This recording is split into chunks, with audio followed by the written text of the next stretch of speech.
إذا رأتهم من مكان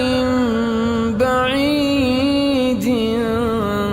سمعوا لها تغيظا وزفيرا وإذا ألقوا